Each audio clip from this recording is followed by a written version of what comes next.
जमींदार साहब आज अपनी गलती पर खुद ही शर्मिंदा थे।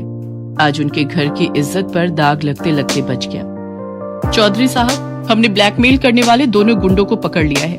वो गुंडे वीरपुर गांव पर बहुत समय से नजर रखे हुए थे और वो ये भी जानते थे कि वीरपुर गांव की औरतें खुले में नहाती हैं। पर हमें खुशी है कि आपकी छोटी बहू सुधा ने जो हिम्मत दिखाई और उन बदमाशों के खिलाफ हमारी पुलिस थाने में रिपोर्ट लिखवाई, उसकी हमें दाद देनी होगी। अच्छा चौधरी साहब, मैं चलती हूँ, नमस्ते।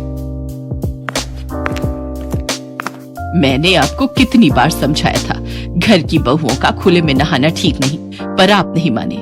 अब कुछ भी हो जाए, मैं अपनी बहुओं के लिए घर में गुसल खाने की व्यवस्था जरूर करूंगी। वीरपुर गांव जहां घरों में गुसल खाने की व्यवस्था नहीं थी, इसलिए गांव की औरतें खुले में नहाने को मजबूर थी। अरे नई बहू, सोकर उठी नहीं क्या? स्नान के लिए नदी पर जाना है। बड़ी भाभी, नहाने के लिए नदी पर? लेकिन यूं खुले में नहाते हुए कोई देख लेगा तो?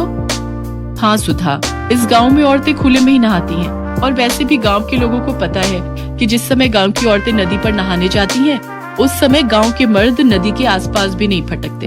अच्छा अब देर मत करो, वैसे भी नदी किनारे इस समय सुनसान होता है, हम जल्दी से नहाकर आ जाएंगे। मालिनी और सुधा नदी पर नहाने के लिए जाती हैं। गांव की बहुत सी औरतें पहले ही नदी पर नहा रही थी। सुधा को बहुत शर्म आ रही थी। मालिनी भाभी, ये तो बहुत अजीब लग रहा है, अगर किसी ने हमें देख लिया तो हमारी इज्जत तो मिट्टी में मिल जाएगी। अरे काहे का शर्मा रही हो बहू रानी, हमें इतने साल हो गए, आज तक तो हमें किसी ने देखा नहीं, तो अब कौन देखेगा?